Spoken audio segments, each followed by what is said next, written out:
Thank you for that introduction, Manisha. So, resilience, yes, tools for building resilience for and in youth. Also for all human beings with two legs. The two-legged tribe, I understand, is a term that's used. Well, it was a number of years ago that I was exposed or was introduced to the work of Amy Werner. She was a pioneer, a developmental psychologist who studied, development of children and how they progressed and matured into adulthood. She was particularly interested in high-risk children. In 1955, she recorded 698 babies born in Kauai, the island in Hawaii. That was every single baby that was born that year, 1955, on that island. And she tracked them for 40 years. Absolutely breakthroughing resiliency research. Now, we do have two researchers on resiliency in Canada, Dr. Michael Unger out of Dalhousie University, and we've got Dr. Wayne Hammond here in Calgary, Alberta. I'm going to refer back to Amy Werner's work because she noted that even though many of those children were high risk, they did well.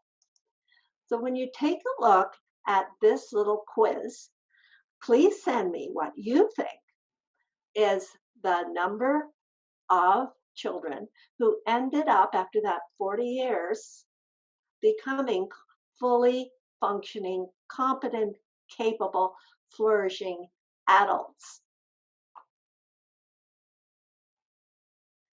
Is it number one window, number two, number three? It's actually the second window or door, whatever you want to call it.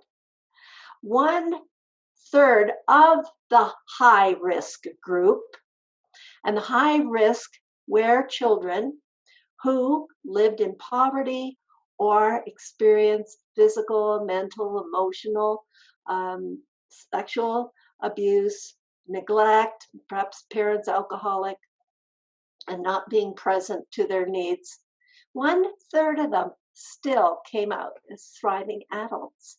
Pretty darn amazing. So we're going to be covering some of those ideas that help them flourish.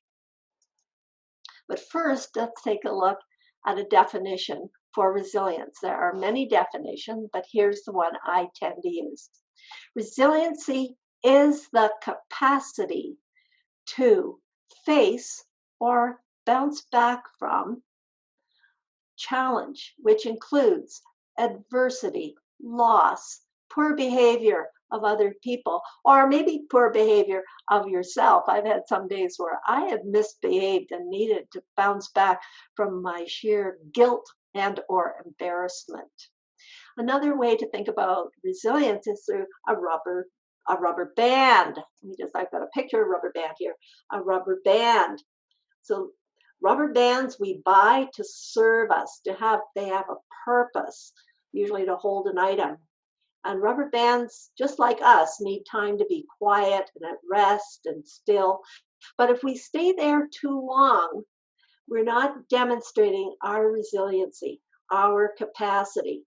But we need to have a little stretch, some challenge in our lives to pull ourselves out of complacency and be our best. But if we stretch ourselves too far, too many demands, we can end up cracking, snapping. Oh, not good. So we need to find that place that's the optimum stretch for us. Not too little and not too much. We also need to pay attention to where when we're stretched too much and maybe get stressed out, where we are pointing our stress so we can do harm to people we're love or people we're trying to like at work. Or we might end up doing harm to ourselves. Don't compare your capacity to stretch, to face challenge with anybody else's. We're all individual and need to know where that point of optimum purpose is for us in saying the yeses to the challenges of life. If we were doing this live, I'd make sure everybody in the room had a rubber band. If you are curious about your own resiliency, on my website, www.solutionsforresilience, please write that down, is a quiz, just 25 questions, and a score comes up for you indicating what you could do to strengthen your resiliency. It has been used by the Canadian Mental Health Association, and as far as I know, is still used by Veterans Canada. So again, just go to my website on the home page there, and you will see the resiliency quiz. If you don't want to type in www.solutionsforresilience.com, if you type in the word Patricia Morgan Resilience, my website comes right up. Enjoy taking that quiz. So yes, you can build resilience in yourself and in others. So here are a few ideas. The first comes from the Holocaust survivor, Viktor Frankl. If you have not read his profound book, Man's Search for Meaning, please get a hold of a copy. Viktor Frankl was a psychiatrist who ended up with his family in the concentration camps. He survived. Most of his family did not. But he observed those people who had a will to live, and he noticed that they paid attention to what they did have control over, and they did realize that they had the ability to choose their attitude. They could hate the guards, or they could have compassion that the guards had to develop some kind of barrier, some meanness to be able to do what they did. Viktor Frankl ended up in the United States and developed locus therapy and became quite well known for internal locus of control and external locus of control. Again, his book is called Man's Search for Meaning.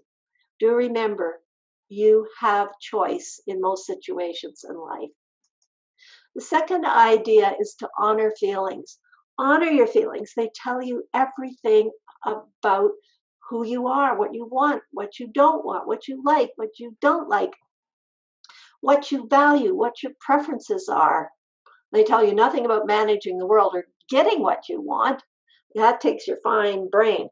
I think of emotions as from the nose down, watching the energy in my body. So when I'm feeling sad, the energy is down. When I'm feeling hurt, it's like a stab. When I'm feeling scared, there's a shakiness to my physiology. When I'm angry, it's full of fire and brim and tight nerve ends. And when I'm happy, it's light and lifted up. Listen to your feelings to strengthen a sense of who you are, which will also build your resiliency muscle.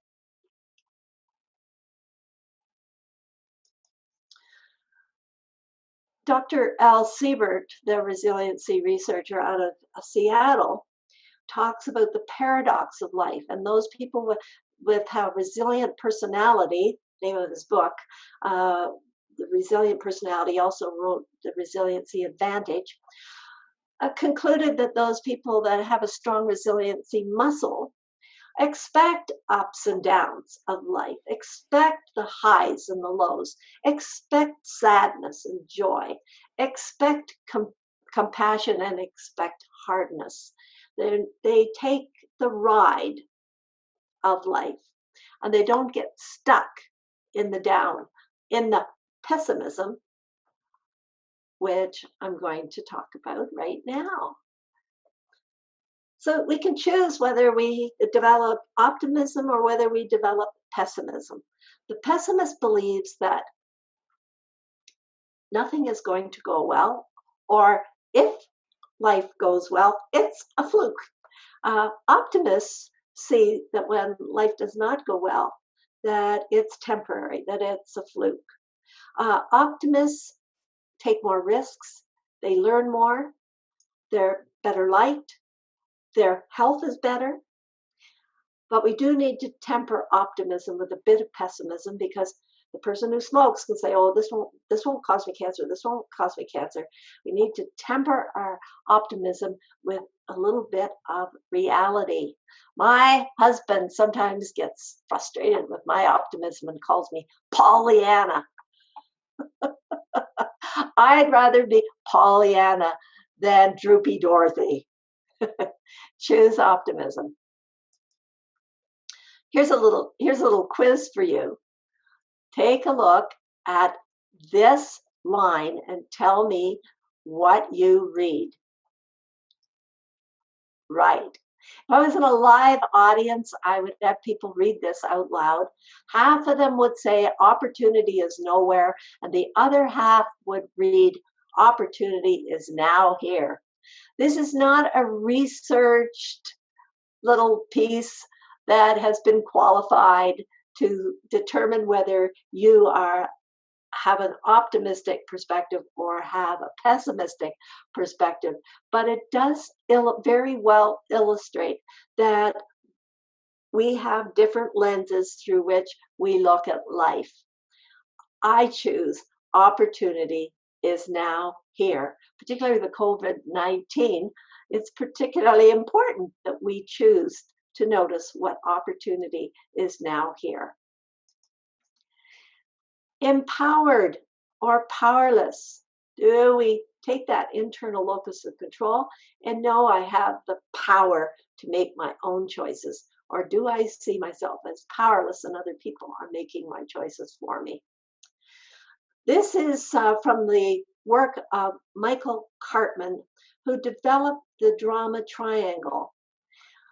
He studied the work of Eric, oh my goodness, I've gone blank on Eric Berne. There we go.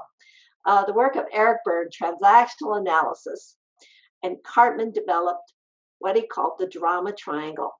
It is a paradigm for us to examine when we get in conflict, either within our own heads or with other people. Are we playing a role of blamer or persecutor, or maybe rescuer, oh, you poor dear, I'll fix you, or victim, poor me, that powerless position. So when we get into conflicted conversations, we move round and round the triangle. It's all your fault, and then poor me, how dare you blame me, and then somebody moving in and saying, oh, I'll rescue you. And you might just takes two people to go round and round the drama triangle. If you are interested in learning more about the drama triangle, and it can help you in most relationships to communicate more clearly and from a place of thriving, there is an article on my website. Again, my website, Solutions for Resilience. Look for the relationship, get out of the relationship drama article. And there is this poster, which you can print off, which will help you move out of the drama triangle so that you minimize the conflict, not only in your head, but in your relationships. Now, we can boost others' resiliency, whether that's children, youth, right up to seniors. And here are some tips to do just that. The first is to realize that you're a role model. I believe that everybody has somebody who's watching and noticing them. Are you modeling resilient behaviors? Well, ask yourself, do I have an optimistic perspective? Do I expect the ups and downs? Do I understand my feelings and express them? Am I using emotional intelligence? All ingredients to build your resiliency muscle. And do you have a mentor, or are you a mentor? When we have a mentor, we prove all the research that has come out of Amy Werner's work back in Maui, and researchers since. Michael Unger says that our social environment, our culture, is the biggest determiner of our ending up with our resiliency. And so, do you have a mentor? Find one. Find somebody that you believe is the healthiest person you've ever interacted with, or be a mentor. And the best way to be a mentor is to develop your own resiliency, be that role model, but also be a mentor who does a number of encouraging points that I call or put under the umbrella of, let me just find it here. Give me a minute. I'm going to get there in a minute. First, I have this slide, and it's the importance of being a mentor. Yes, I missed that.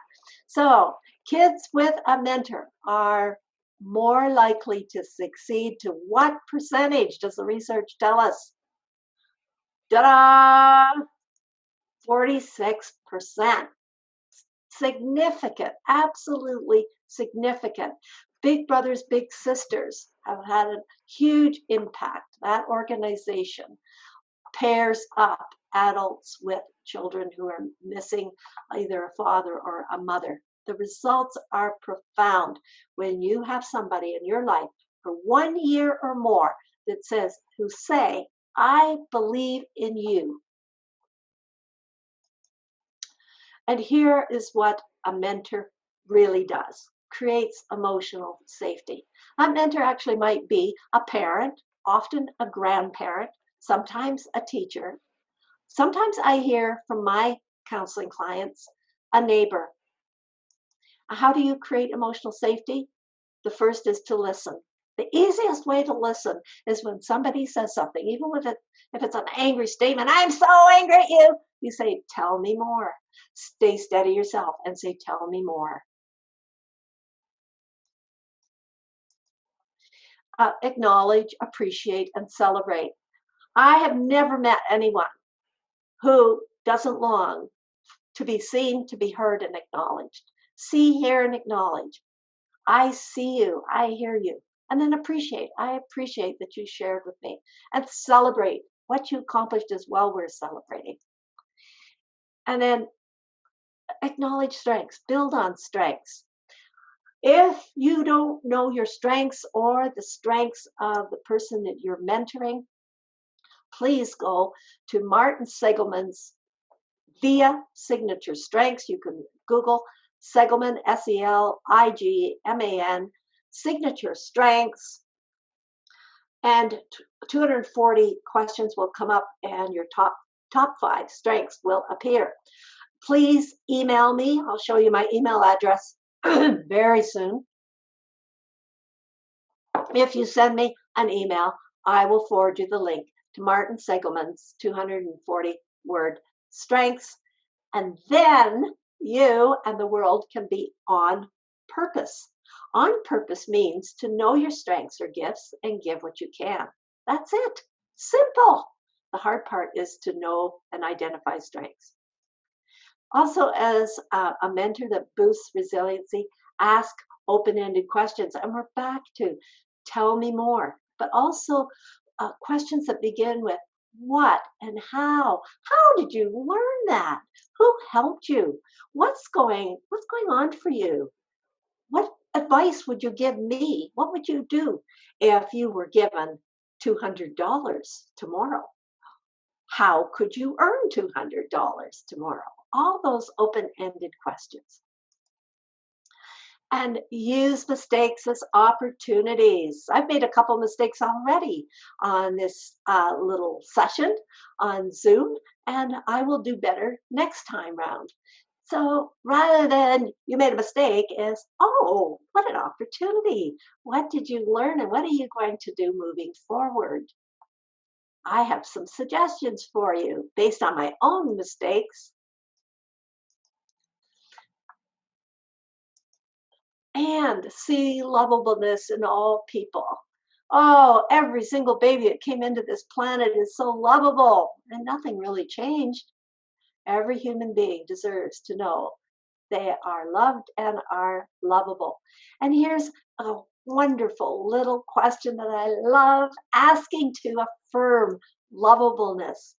So I asked my granddaughter one day, why do you think I think you are wonderful? And she said, I don't know. And I said, well, make it up. Guess. And she said, I think that you think I'm wonderful because I help mom and I look after the baby fairly often. And I said, well, that's true, but that's not what I was thinking. And I asked the question again. I said, come on, tell me again, why do you think I think you're wonderful? And she said, because I get good marks at school. And I said, that's true. That's true. You do get good marks at school, but that's not what I was thinking. I said, please guess to the last third time, okay? Why do you think I think you're wonderful? And she said, because I use birth control. I went, oh, I'm glad you do. That's a good choice to do. Okay, are you ready to hear why I think you're wonderful? And she said, yeah. And I said, because you walk in the room and I feel sunshine and love coming my way. That's why I think you're wonderful. So do you notice she got 7, get my fingers up right here. She got 7 affirmations. 3 from herself, 3 from me affirming what she said, and then the icing on the cake is how much I love her and think she's wonderful. So please use that to boost somebody's resilience. I did it with my husband as well. He's a senior like me, so it doesn't matter the age. So those are just a few resources. I've written over 250 articles, blogs on my website. Please go there. Solutions for Resilience. Read. If you leave a question or comment, I'll get back to you. And I offer you one of these e-books. And you can see that the bottom one is about how to career advance with strengths. It gives you details about Martin Seligman's inventory and what to do with it. But if any of these other ebooks are of interest to you, please send me an email and I will email you one. They are for sale on my website, I think 99 cents. Yeah, you could pay 99 cents to access the others, but I would gladly email you one of these ebooks. Just send me an ebook or your email. Just send me your email and I'll gladly do that. In the end, please know you are stronger than you think. You have the capacity to go from whoa to wow. Please use some of these strategies to lighten your load and brighten your outlook. It's been a delight. I'm Patricia Morgan with Solutions for Resilience. Awesome. That was fantastic, Ms. Morgan. Thank you so much.